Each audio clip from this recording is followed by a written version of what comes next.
किसका सवाल है? हाँ जी, जल्दी से आगे आइए। मैं भाई से जो आप आम आदमी पार्टी के हैं, मैं उनसे कहना चाहूँगा, पहली बात तो जो उन्होंने चाटे वाली बात कही वो गलत है। हमारा देश हिंदुत्व का देश है, मिलने का देश है। मारपीट हिंसा हमारे देश में नहीं होती। अब सवाल ये है कि जब किसान आंदोलन हुआ, क्या पूरे हिंदुस्तान के अंदर पंजाब ही किसानों का, हरियाणा में नहीं है, या पूरे देश में? हरियाणा में नहीं हो रहा था आंदोलन? नहीं, हरियाणा के लोग कहाँ थे?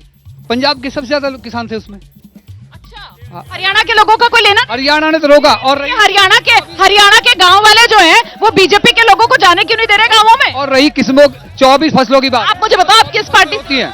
24 किस पार्टी से? किसी पार्टी से नहीं, मैं एक आम आदमी। 24 फसलें होती हैं, किसानों 24 फसलें हरियाणा के अंदर होती है और उसी के ऊपर एमएसपी दिया जाता है। ठीक है, हाँ। और किसको अपनी बात रखनी है? आधे लोग जो थे हरियाणा के थे। नहीं, वो कह रहे हरियाणा के किसान ही नहीं थे। किसान थे पंजाब के भी, हरियाणा के। एक मिनट, सबसे बड़ी बात है ना, अभय सिंह चौटाला है जिसने रिजाइन दिया, और वो उसकी वंशज है जो किसानों का सबसे बड़ा हरियाणा का नेता है, ताऊ देवी। किसी ने कुछ नहीं किया, बाकी किसी ने कुछ नहीं किया कि भाई कांग्रेस के नेता के पास चलना पड़ेगा। यहाँ पर आप लोग जबरदस्ती यहाँ पर बस मुद्दे को भुनाने की कोशिश में। जनता वहाँ पर आईएनएलडी के समर्थक है, वो कह रहे हैं अभय चौटाला तो इस्तीफा दे दिया था, कांग्रेस वालों ने किया क्या? आज जो नेता खुद ही चुनाव हार रहे हो, उनके बयान को ज्यादा सीरियसली ना लिया जाए। और मेरे भाई जैसे कि किसानों की बात करते हैं, तो आपको बता देना चाहता हूं, वो किसान पलवल में भी बैठे गए थे, हरियाणा के किसान थे, यूपी से भी किसान आए थे, राजस्थान से भी किसान आए थे। आपको बता देना चाहता हूं, भाजपा के कार्यकर्ता बनके अपनी आंखों को बंद करके बैठने का काम ना कीजिए। आज जिस किसान को पीटने का काम किया गया, मैं पूछना चाहता हूं, चंडीगढ़ में क्या किसानों को, सरपंचों को पीटा नहीं गया?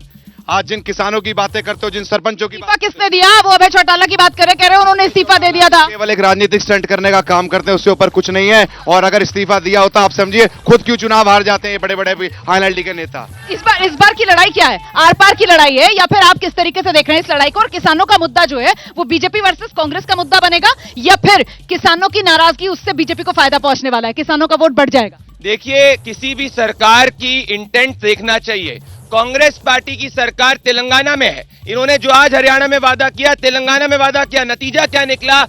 100 किसानों को आत्महत्या करनी पड़ी। कर्नाटक के अंदर नतीजा क्या निकला? 1200 किसानों को आत्महत्या करने लगी। नहीं तो प्रदीप भंडारी, वहां से यही तो कहा जा रहा है कि भाई इनके पड़ोस में राजस्थान में सरकार है, यूपी में सरकार है, कौन सी इनकी राज्य सरकार जो है वो 24 फसलों पर एमएसपी दे रही है। फर्क बता रहा हूं, देखिए, एक फर्क बताना चाह रहा हूं। 6400 एग्रीकल्चर इनकम थी किसी भी फार्मर हाउस होल्ड की 2012-13 में जब कांग्रेस पार्टी थी, अभी 10,000 हो चुकी है। तो किसानों को एमएसपी देने का सबसे ज्यादा काम भारतीय जनता पार्टी की सरकार ने दिया। और एक कॉन्सेप्ट होता है कृषि के अंदर कि हरियाणा में, यूपी में नहीं, राजस्थान में देंगे। मैं कह रहा हूं हर जगह वहां भी। मैं पूछना चाहता हूं, जब 750 किसान मारा गया, उसको लेके क्या प्रधानमंत्री जी 2 मिनट का मौन भी नहीं कर सकते थे? ठीक है, और आपके चाचा जी देखो, उन्होंने इस्तीफा दे दिया, नीचे से लोग कह रहे हैं कितनी बड़ी उन्होंने शहादत कुर्बानी किसानों के लिए दी, आप लोग मलाई खा रहे थे। दुष्यंत नंबर तो कट गए किसानों में। नहीं, किसान नाराज हो गया, हमने मनाने का काम किया, जो उनकी नाराजगी। मान जाएगा? हाँ बिल्कुल, हमारे साथ। इनसे मान जाएगा किसान? बीजेपी वालों से किसान नाराज है या नहीं है? वो दुष्यंत चौटाला जी ने बहुत बड़ी भूल की। क्या कर दिया? उस समय किसानों के आंदोलन का साथ देना चाहिए था। किसानों ने वोट जो दिया था वो भारतीय जनता पार्टी के अगेंस्ट दिया था, और वो भारतीय जनता पार्टी में जो जाके मिले, ये उनकी सबसे बड़ी भूल थी। और किसानों के खिलाफ उन्होंने जो तो भाई किसान इस बार सबक किसको सिखाने वाला है प्रदेश में?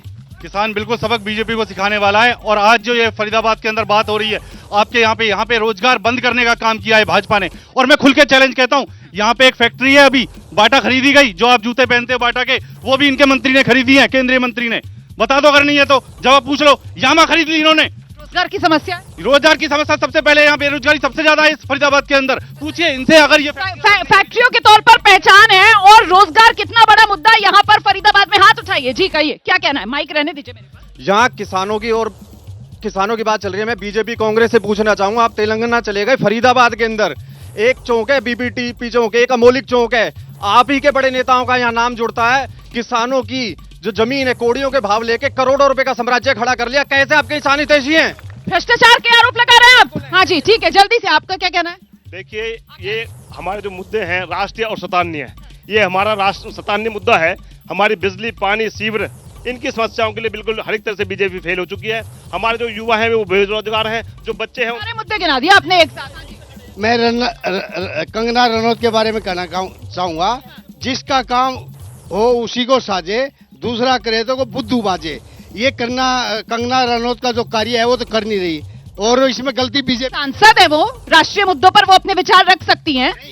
वो जो उसका काम है उसको वो करना चाहिए, उसको राजनीतिक ज्ञान ही नहीं है। राजनीतिक ज्ञान होता है, सांसद है, उनका काम है। ज्ञान नहीं है उसको, राजनीतिक ज्ञान नहीं है। आपको उनका ज्ञान नहीं पसंद आ रहा तो राजनीतिक ज्ञान नहीं है। राजनीतिक ज्ञान नहीं है। किसान जो है ना, देश का जो ना रीढ़ की हड्डी है, उसके बारे में बयान देने से पहले 20 बार सोचना चाहिए। और मैं एक बात और कहना चाहूंगा, भाजपा के नेता बार बार दुष्यंत चौटाला के डिपार्टमेंट में जो काम हुए उनकी जो ना वो गिना रहे हैं। वो गिना है अपना शहरी विभाग की, वो गिना है नगर निगमों की, वो गिना है अपने जो ना गृह। दुष्यंत चौटाला ने तो सबसे ज्यादा धोखा दिया किसानों को।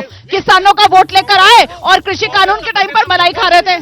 जेजेपी के नेता है आप। हाँ जी। किसान और युवा दो ही चीजें हैं, जो बैठे हैं वो किसान हैं या फिर हमारे जैसे युवा हैं।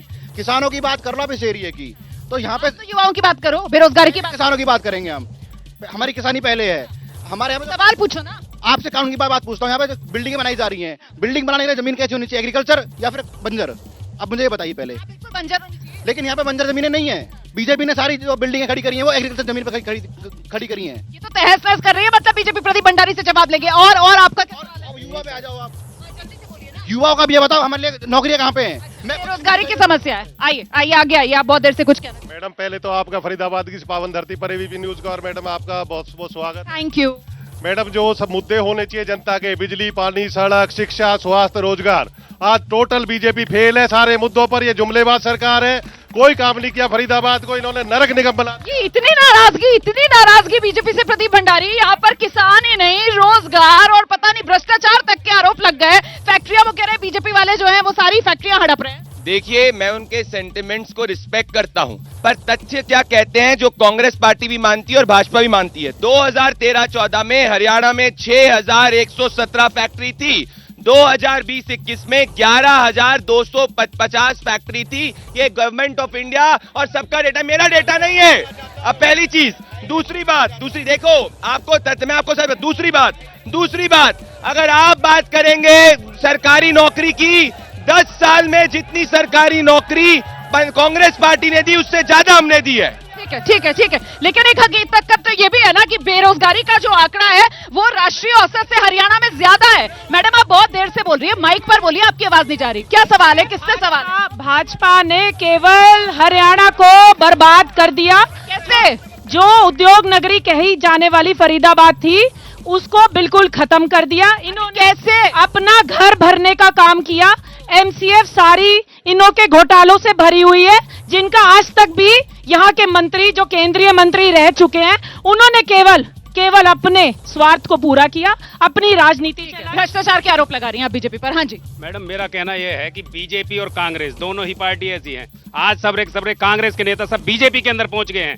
आज वो मतलब वॉशिंग मशीन में धो के साफ हो गए हैं, गंगा नहाए हो गए हैं, और कल आके वो फिर भी कांग्रेस में आ जाएंगे। आपका क्या मन है, कौन आए सत्ता में? नाम बताओ। सत्ता में दोनों को बाहर निकालो। कौन आए? दोनों को बाहर निकालो। चौटाला कौन से वाले? गठबंधन होना चाहिए, इंडियन नेशनल लोकदल के साथ में बैठे हुए बीएसपी के और आईएनएलडी के, तो आईएनएलडी और बीएसपी के गठबंधन की यहाँ पर वकालत कर रहे हैं।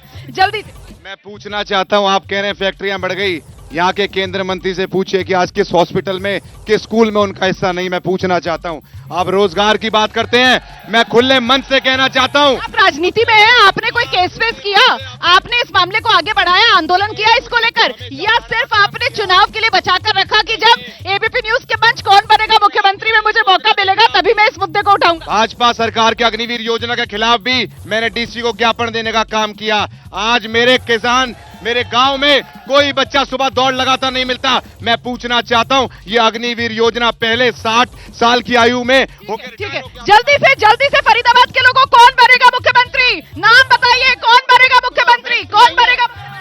देखिए कौन बनेगा? भूपेंद्र सिंह। कौन बनेगा? भूपेंद्र सिंह हुड्डा। कौन बनेगा? हुड्डा। कौन बनेगा मुख्यमंत्री? कौन बनेगा? अभय चौटाला।